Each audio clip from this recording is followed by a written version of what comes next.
Design State. This morning we are talking to the teachers and students from Division 1 Hair and Makeup, and we are all here to but we're still honored because that gave us the opportunity to have a very special judge be with us this year. And I know that she's going to be sharing part of her story with you, and I'm anxious for you to hear it. But this morning we are very, very fortunate to be here with Miss Krystal Balleza. Krystal, Thank take it you. away.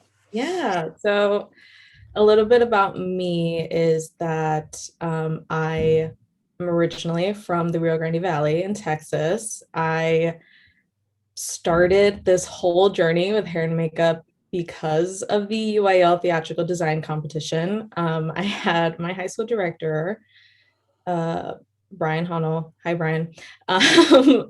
He just recommended that I try it out. I had no clue what to do with hair and makeup. I wasn't savvy in it, but for some reason he thought that it would work with me or that I should just at least try it. And so I did. Process world had changed. Your Um, audio is going a little bit in and out.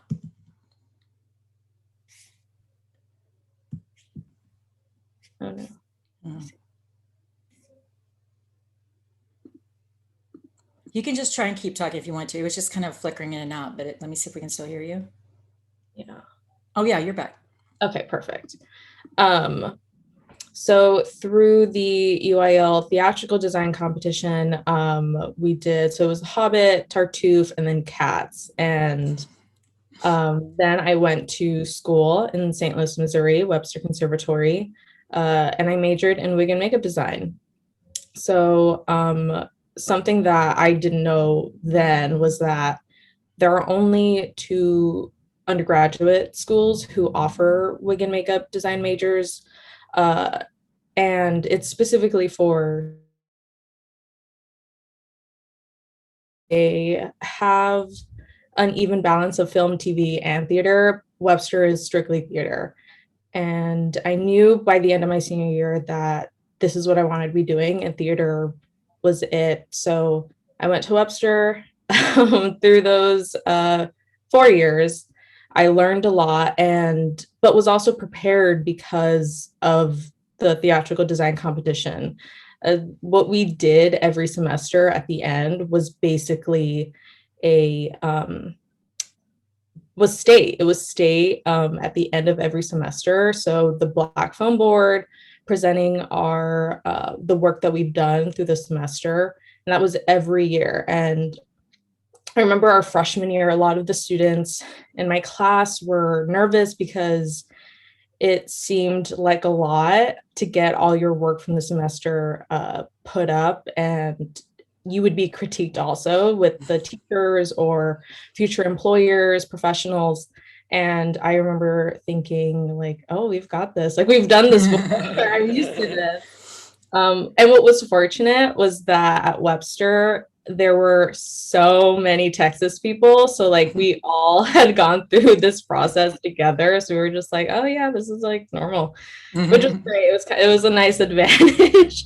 um, so yeah, went through Webster, met my now business partner, best friend, also a hair and makeup designer professional. And, you know, we started our business then, and it was a wig theatrical rental business. So it was renting to regional theaters, local theaters. And then he graduated earlier than me, went to New York.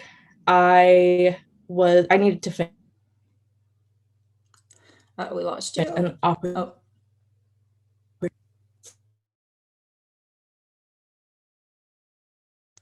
Oh no. Oh, but wow. when I say it, then it comes back on. So all I have to do is say it, and then it comes back. Perfect. So when my best friend, business partner moved to New York, I had my senior year left, and it just worked out that there was an opportunity in New York. I would be having to take a semester off. So it was a sabbatical, and moved there. The very first day I flew in and went straight to a gig. and I've been in New York ever since, basically. And my career is kind of evolved since doing theatrical design, and I seriously, it's changed my life, obviously.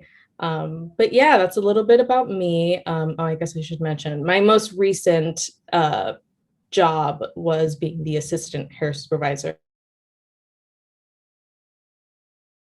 Been a lot of fun getting to work with the prosthetics and the makeup, the things that are needed to get this show going. It's a machine. It's a machine. Mm. It's truly magical. There's a lot of hair. There are a lot of acts. I recommend anyone, if it's their first trip in New York, see Phantom. It's great. It's the perfect introduction. Before that, I was the hair supervisor for Slave Play. And then on top of everything, I've been swinging for King Kong Broadway, Frozen. Gosh, there's so many. I've lost track. But primarily the designers we work with are Tom Watson, Cookie Jordan, Chuck LaPointe. They all share the same studio in Herald Square. And Chuck's shows are, they were SpongeBob, Beetlejuice, Hamilton. Tom's has been Wicked. This. And then Cookies has been Once on This Island, Slave Play, Fabulation.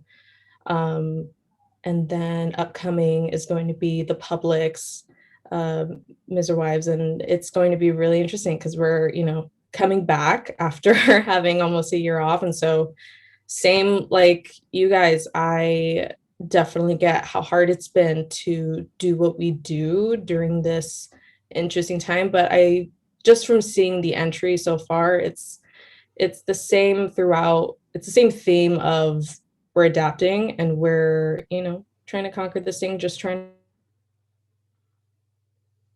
to fun. Oh, you're going in and out. A lot. Keep talking. I know. That's the fix. I just have to talk and then you're on again. So That's so weird. I know. While I'm interrupting, can I just say that Krystal kind of won the contest and stuff like that too. She's been really modest, but she was really amazing, and she was recruited to Webster to go into that program because they were like, "Oh yeah, this girl can do it." Her Tartuffe wigs and her cat stuff are still being shown at workshops throughout, photos and things of all of that stuff. And so she's very, very phenomenal. And she not only did this contest, she rocked this contest when she was here. So she's not going to brag on herself, but I get to a little bit because I'm pretty impressed. Thank you, Rachel. So I'm thrilled for all of the wonderful stuff that she's going to be able to tell you guys today. So keep going, Krystal. Well, it's working again. Perfect. Okay. So going in on the overall concepts and ideas and the work that I saw, I am so impressed. I'm just so excited to see there's already instilled in these students and you guys. It's seriously unreal because I remember going to state and I loved seeing everyone else's entries and seeing people's interpretations, the concepts they chose, the time periods they chose. And because there's such a vast opportunity to create designs that will work for a show, it's just great to see. So a couple of things that I noticed just through what I was judging and basing off, so analysis, research, and the interpretation of Man of La Mancha, which we will speak about a couple of things at Man of La Mancha, the themes and what's great about choosing this show for state this year. So to start off, the questions that I was an understanding of the time, place, style, and action of the script, as well as the needs of the individual characters as they live and work through the play and the way that they interact with each other. So to basically like put that through steps, specifically the transformation, right? That was a specific prompt given that we needed to see. So there was also research being appropriate to the. I'm just talking slow to work again.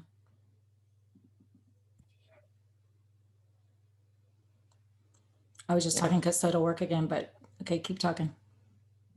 And then there's is the design effective in accommodating and supporting the requirements, the overall style and theme of the play? Are the renderings executed, with clarity of the overall concept, the research being clearly presented in the inspiration boards, analysis of the script in the justification paper, and does the designer explain the design decisions and justifying the choices made in terms of the script, the approach, and the research, as well as any of the physical demands of the performer. So that would be the quick change on stage. So what's really interesting about Man of La Mancha is I had only known of it for its traditional representation on stage.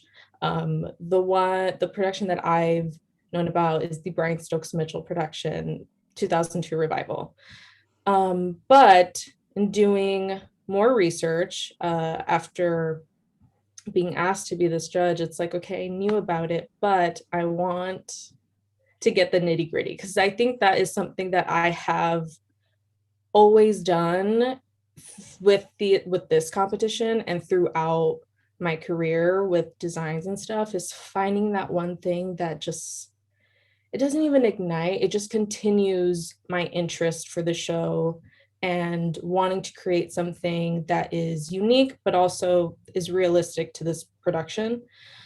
So in doing that research, I found an interview with Dale Wasserman, and I was even more invested in it because of his deep connection with writing this. And that is something important to know as a designer.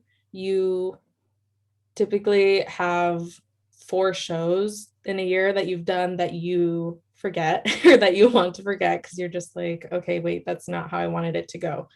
But then you have 4 that remind you of why you love doing what you're doing, why you love designing. Um, was introduced to me in college that not every show is going to be it for you, but you're always going to learn from it.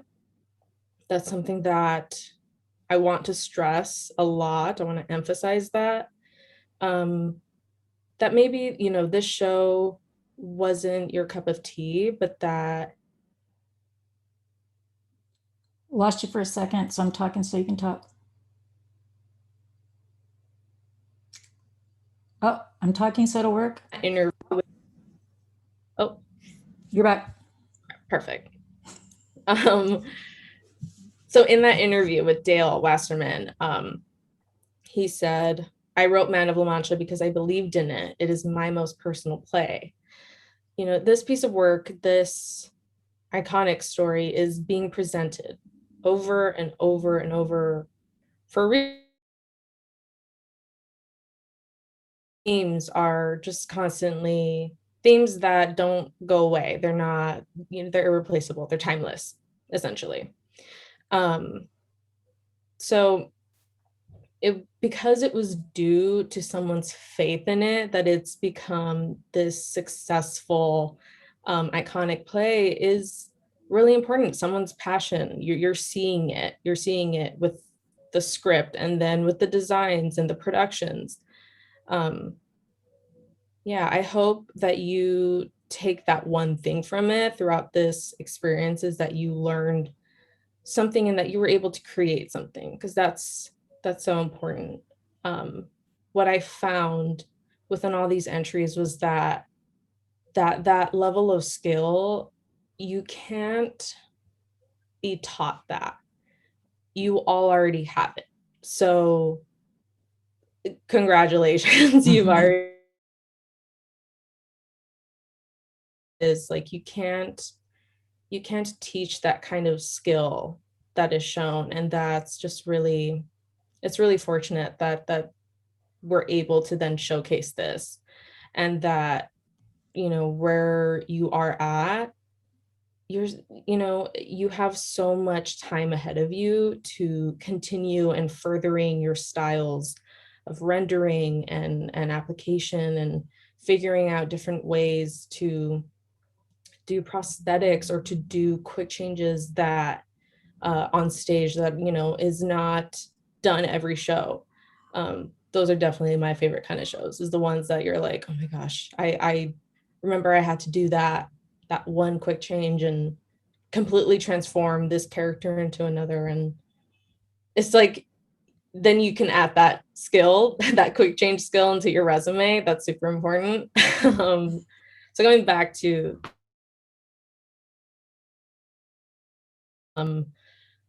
what's interesting is that it's perhaps the one of the first true concept musicals, the kind of music. Oh no. No, you're good. Okay.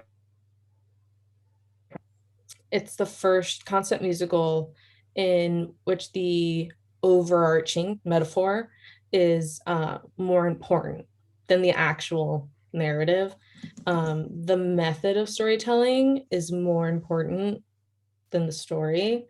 Um, Quixote creates purpose and meaning in his life by finding a way to right wrongs, and right the wrongs that he saw in the world. And when Carrasco promises a cure for Quixote's madness, uh,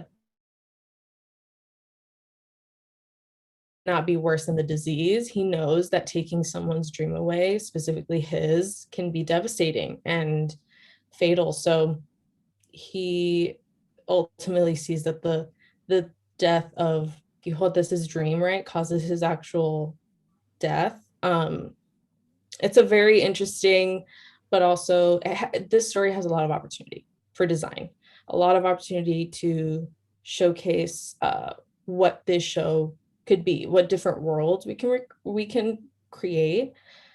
So yeah, so I went over Krystal, that. I wanted to ask you something real quickly, because one of the other things that we did with this show was having them look for inspiration in the art world, to try to find those things. The idea was that they would be able to, having read this, find an art piece that somebody is like another artist that seems to have captured something that they felt in the play. This other person springboard into their concept. What was it like looking at it, looking at the art pieces and trying to see that translated into the work? Oh man, it was really great. It was really, how do you explain it? It's interesting to see, like, okay, I definitely see this painting or this sculpture or this artist having interpreted this story, how they saw it, and just how these entries have expanded on that idea is so, it's motivational. It's just, you're able to see it. You're able to see different interpretations. It's like, no, not every it doesn't just work in the traditional sense. I'm talking just for a split second, so it'll come back on for you. You can And further expand and make something completely your own. So yeah, I mean, I thought it was really great. It worked. Okay. Now, where okay, so overall in these going into creating and my guidelines of judging, what just a general idea that I think of is, when we think of a theatrical show, we think big picture, And so, we read the script and we write this character. We want this male character. We want this female character. And then we think of hair and makeup. But then in those final, like the pictures that we take, we think of the clothes that they're going to wear, accessories, stuff like that. And that is thinking big picture. You're thinking of those moments. And so then when we think of characters, what comes to mind is that themselves, people think of themselves. People think of a mental image of the face, the hair, the costume, the way a performer uses these elements in practice and in performance. So then on a more practical level, the hair and makeup designer ensures that the look is being created and that it will be as effective from the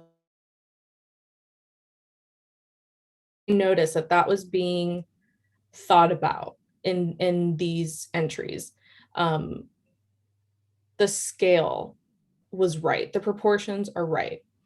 Um, and so going back into what realistically it would be like for the actor or the production itself, you want to be able to recreate uh, these looks for each performance, and you want to be able to regularly and accurately do those changes or do the design itself for either a long running show or a specific contracted timeline. And then going into that for a design,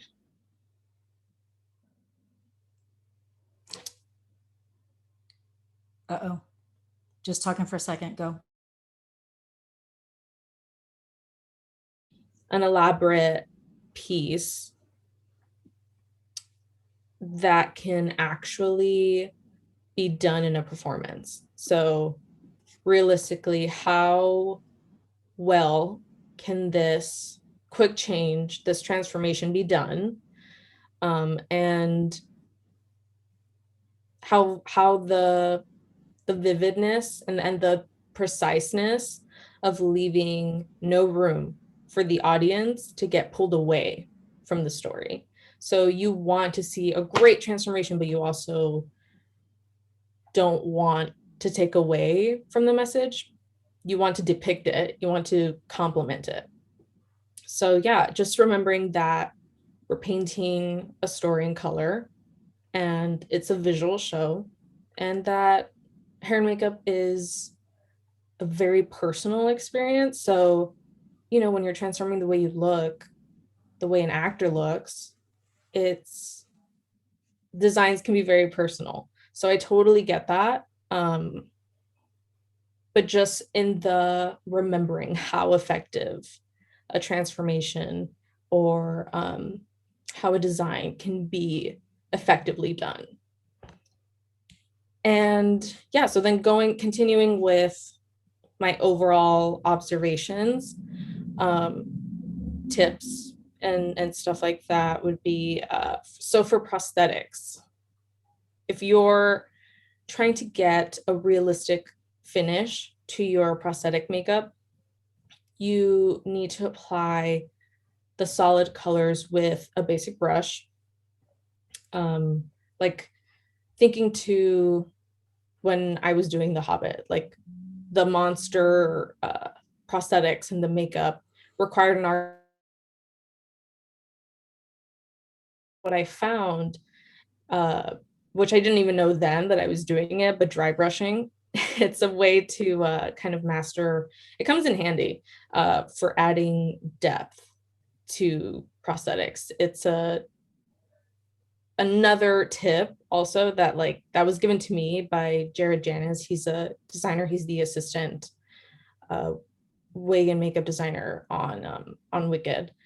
We worked a show together that had a bruised makeup application, and it was supposed to look like someone was kicked with a cleat.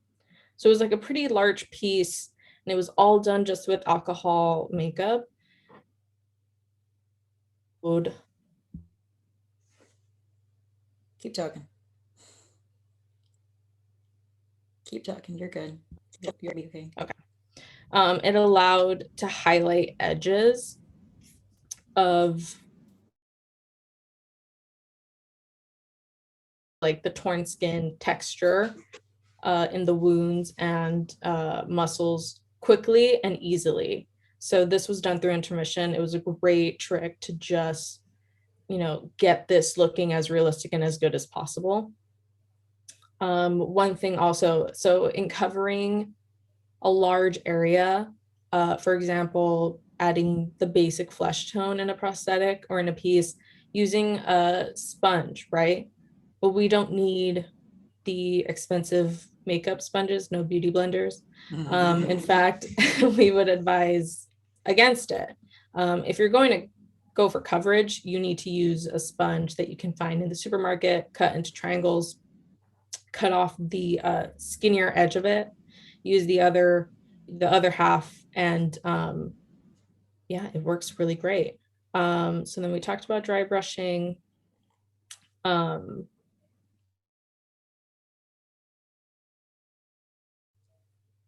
going to load your brush or sponge thoroughly with the color that you want. Remove the excess by dabbing it on a tissue, paper, back of your hand, lightly drawing it with the brush or sponge over the raised texture. Then color will only be left on the high points, those highlighting points. Skin tone is a very subtle thing that we need to take into account when taking pictures. So I can see that there was blending halfway down the neck, but then the skin tone on the chest is being shown. And so then it shows me the actual model, the actual actor's skin tone. So we just want to make sure that it's completely blended down, or we need to get a foundation that is just a shade lighter, just a step shade lighter. In coloring with prosthetics, with our eyeshadows, with any Ben Nye makeup, and going into with the skin tone, you're not using a single color to build up that tone. We need to bring it to life by adding thinner, lighter washes of color. So like that'll be our primaries, our reds, our greens, our yellows. Have wash. Keep talking. Keep talking. Okay, perfect. If you go in with the primaries and what we talked about with dry brushing, you're able to combine it to amplify those highlights, those high points. And then you create that 3D effect, and it works out really great.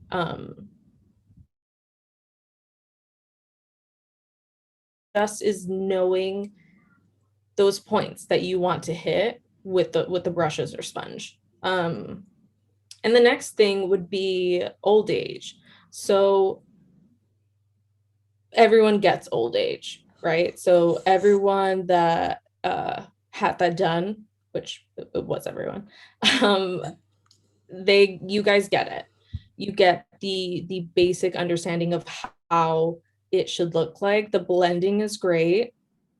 The wrinkles are just perfect in that it's not straight across. There is a flow of movement, and that when we're blending and then we go over it with highlight is so important. I wanted to mention that, yeah, so when it's too blended, it then looks like misplaced contour or like dirt, because in photos it's like, yeah, in person it looks perfectly blended, like exactly how you want it, but then in photos it can look a little too blended. And so that's something that it's like a learning curve, or it's something that you eventually learn on like how to take pictures and how the pictures will look versus what you've rendered. So yeah, for old age, that was mostly it. Oh yes. Consider adding the eye socket depth. That is something that I started doing my freshman year of college. And once I started doing it, or once I added that to old age, I was like, why haven't I been doing this before? So you're taking your shadow and you're starting from the corner of your eye and you're getting that eye socket shape with a cool tone. Just in looking at faces and remembering how the model's face will overall the lines and the different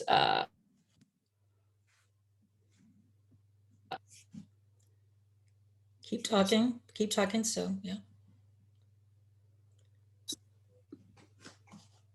okay, there we go. It's just we need to remember that when we're getting older, our eye sockets are just going to sink a little bit. And just in that definition, it just helps elevate the look a little bit more. It does great work. Another thing I wanted to mention is drawing hair. So everyone has a basic idea of just how we want to render hair, what we want the color to be, whether styles that we want to do or that we end up doing.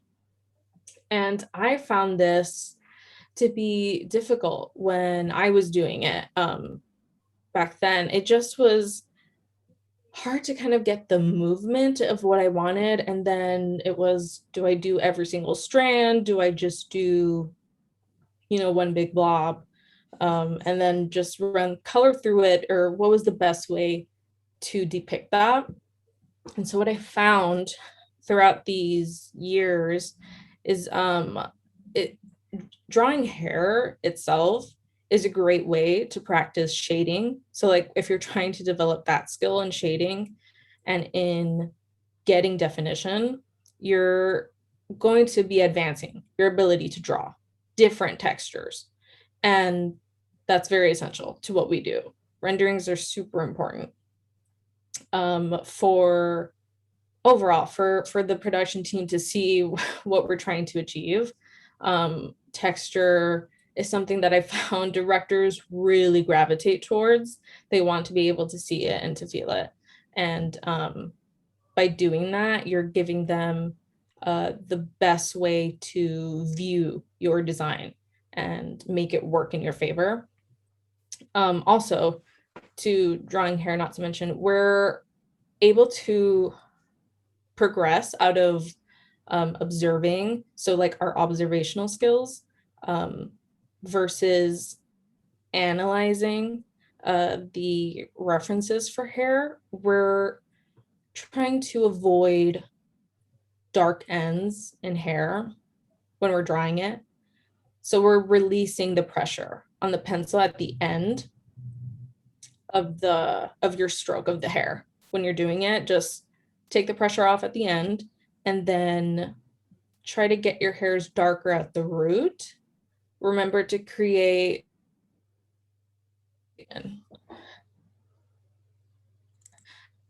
We lost you for a split second there, Krystal. Let me interject real quick here. I was just curious because I found in talking to people about the contest that we have some students who are makeup artists first and drawing artists very much second. And so some people in terms of their process would really like to create on a face and then capture that and then draw what they did, versus some people are like very visual and they're drawing what they want and then taking that and applying it. What's your approach in terms of how you work, do you think? It's actually, that's a great question. I started off with doing the makeup first and then drawing it. That was definitely because I school. So, and that has evolved because now in college we had to take a lot of drawing classes. And a lot of including in that was like we started off doing the basics and then making sure that our proportions are correct, we're accurate in drawing that. And then we went to more conceptual stage of drawing. And then we went into figure drawing, um, which is helpful for us in that, you know, we need to accurately draw like our chest up proportions. But I found that it was really helpful for me to know the basics of drawing because like I hadn't, or I did, but I just wasn't confident enough. Like I needed to practice more. Um I like both. I like to do both. It honestly look. So in the shows that we did for UIL, The Hobbit, Tartuffe, Cats, like those were very, it's like, okay, so two of them were definitely more conceptual abstract. It was better for me to do what I knew I wanted to do and then draw it. But for Tartuffe, I know I was drawing out shapes of what I wanted the hair to be because it was more of a set period of time. And it was period hairstyling. So um yeah, it's a bit of both. I like doing both. It just depends. It depends on the show. Um Is there a particular medium, do you think, that works best for renderings and makeup? Seem to be more, like a certain, is it, Prismacolor or watercolor, or, we've got some people that actually, I think, render with actual makeup. What seems to be the best medium, you think, for working with that? the best medium. For showing the color, you know what I mean? So it's like once it's drawn, like trying to paint it in, or give color to it. What? I really like gouache. Gouache was an interesting medium that I didn't think I would like to use in college, and then somehow I was able to use it a lot. It's just this very like you can use it for a lot of things. You can wash it out so then there's barely any color, but it's a very rich medium. So gouache definitely depending on like the style, because like I definitely have a style of how I render, how I do like my black and white sketches. So like your rough drafts, depicting the overall shape, and then depending on the show itself, my style will differ. So like I can do watercolors and achieve that color, that the color palette's how I want it to. Um, and then for hair, I will specifically use gouache because it's just richer and like you're able to control it a bit more. Um, but I mean, from other colleagues, they really do love Prismacolors. Um, I've tried it before. It's not my favorite, but my colleagues are definitely more costume designers, so then it works with what they're doing with the costumes aspect of it. But no, yeah, I definitely gouache, watercolor. I and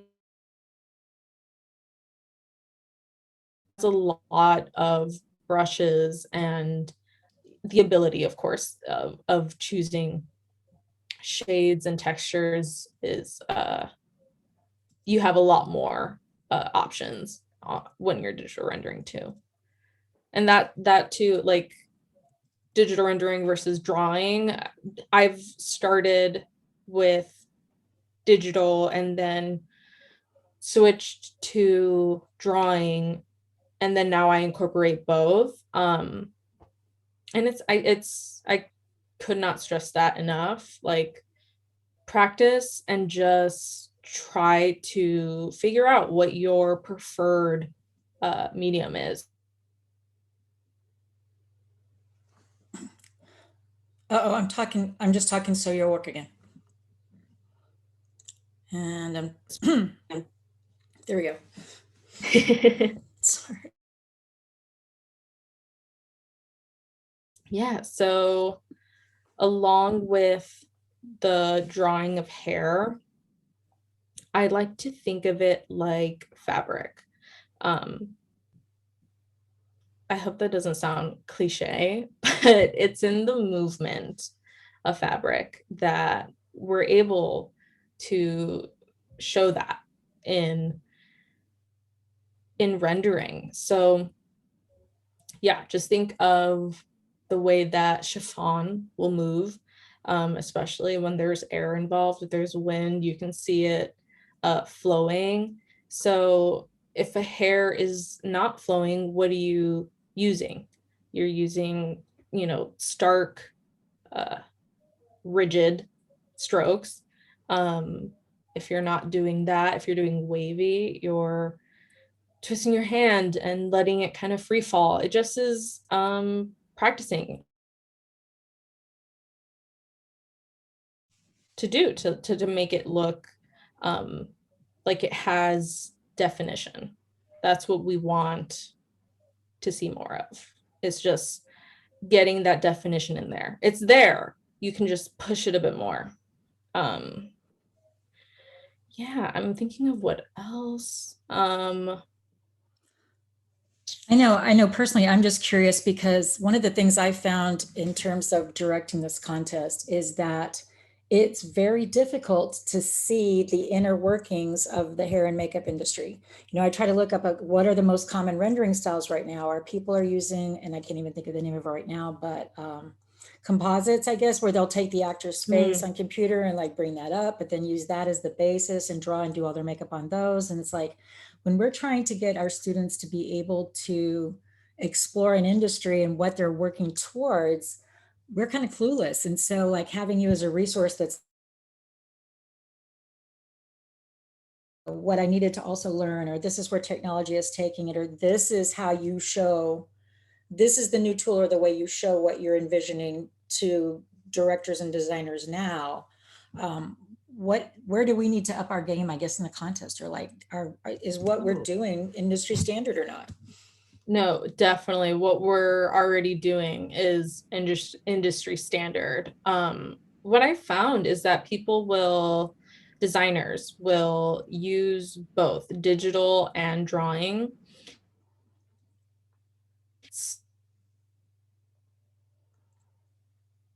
Lost you for a second, just talking just to get you back. Hair and makeup designer.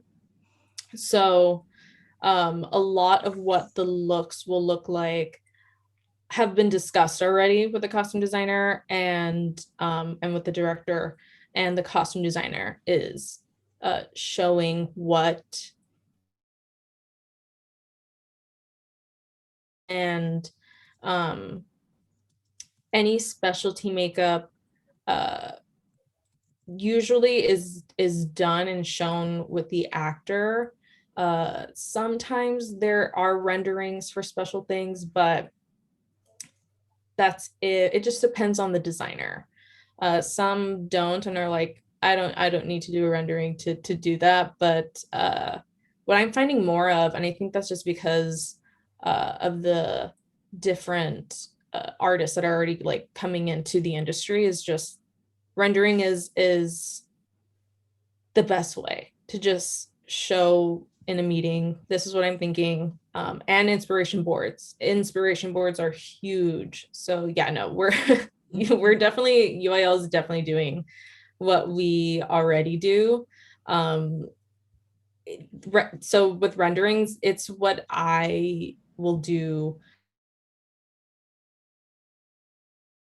I did The Little Mermaid for children's theater, and it's like all the lead actors are professionals, and the theater's variety children's theater in St. Louis, and the I mean there are like triple the amount of kids, and we have the different groups of sea life, and the parents got to help out in hair and makeup, and to obviously the easiest and most helpful thing to do is to get a rendering and be like, okay, so this is what I'm thinking. I'm providing you with some makeup, some brushes. This is, the look I'm trying to do. And it's great to be like, here's exactly the design and look that I'm trying to do. And then not even with just like the kids, for the lead actor, it just depends on the character and the actor themselves. But what I found is that when a rendering is given, they're super grateful for it, because it's like, okay, yes, okay, we're either on the same page, or like they have questions of like, okay, so you.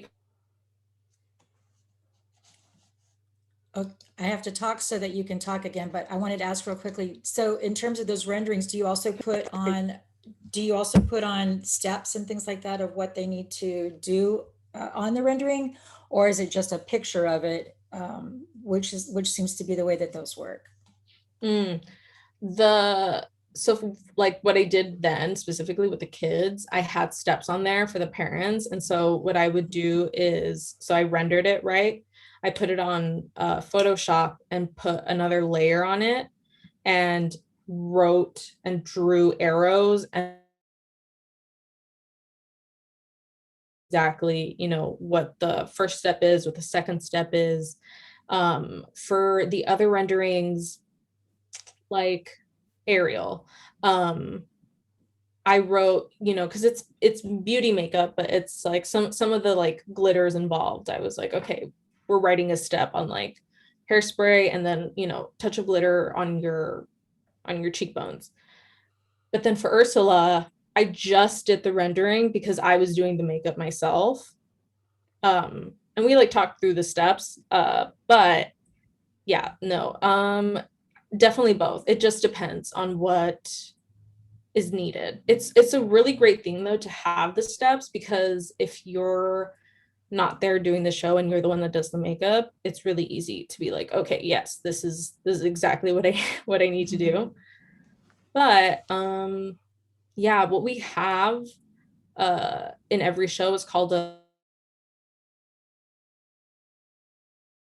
all the looks. Even if it's just stage makeup, we like to have a picture of what the actor looks like in costume. And then we put it in the Bible to just say, okay, this is a character, this is what they look like, this is what they should do. And then we'll include the makeup that is used. Because we're the ones that are allocating it and giving it to them to do. Krystal, I wanted to give everybody a chance. We have about 10 Yeah. minutes left. If anybody's got any questions for Krystal, I would love for you guys to be able to unmute and go ahead and unmute and ask Krystal any questions that you have. Don't be afraid now. I'm just curious, for when you did Tartuffe, did you do the birdcage wigs, or what were your wigs like? Because I mean, I competed that year, and I'm just trying to remember your work. I think it's cool that you. I did the big heart-shaped wig. Um,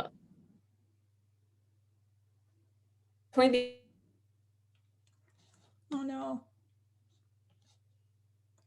Sorry, we lost you for a split second and we're not hearing you. good. Um, it was the biggest one was the heart-shaped wig, and then the other one, it looked like a bird cage, but it wasn't. It was just like a notion to it, but it was just the hair that looked like a layered um bird cage. But then there was like flowers around it in each of the layers, and then I added on top of that heart-shaped wig, I think I added like a nest with a bird that had the same colors that I was using on the makeup and the costume.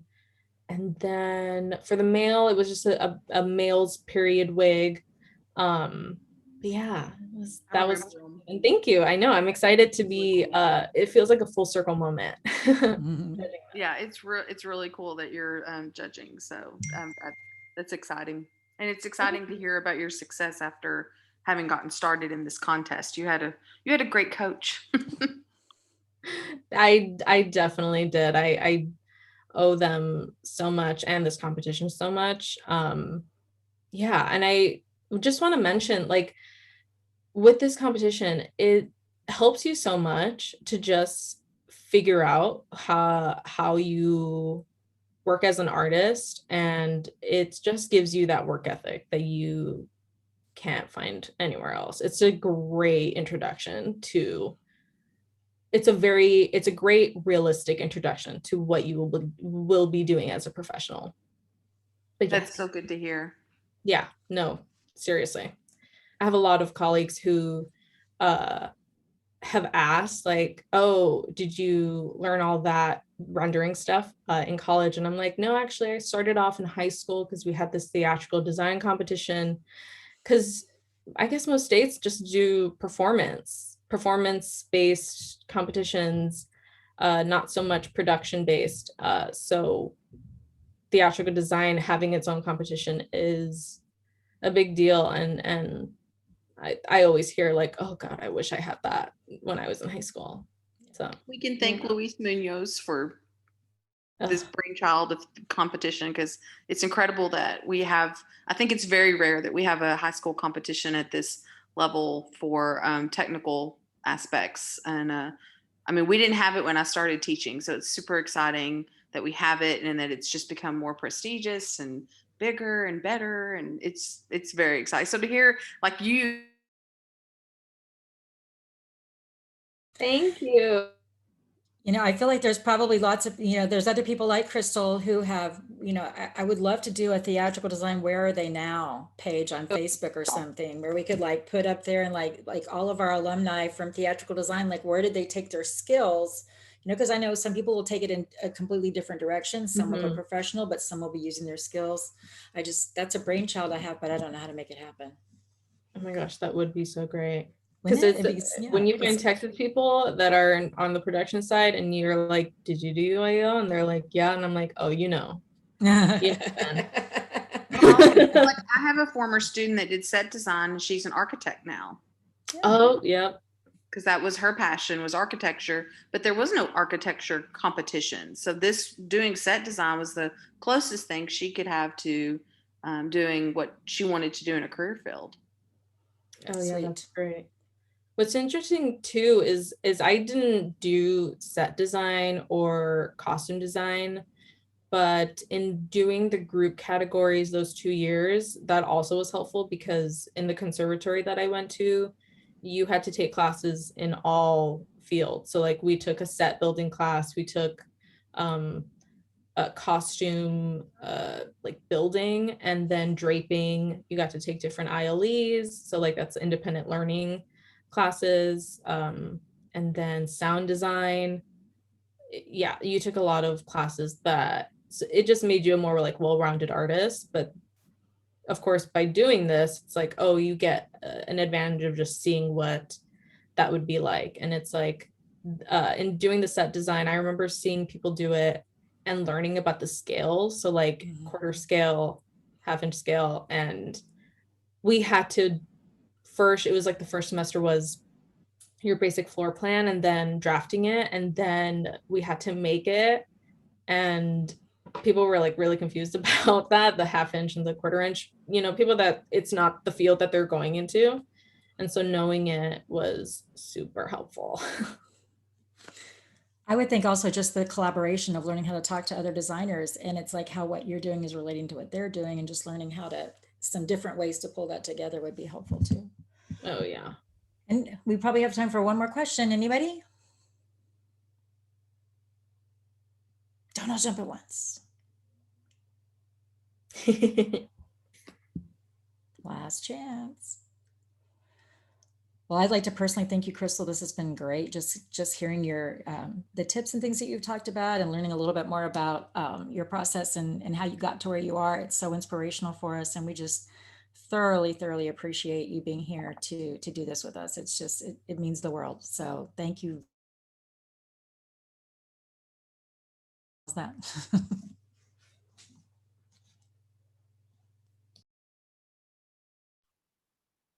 Thanks, Crystal. Thank you.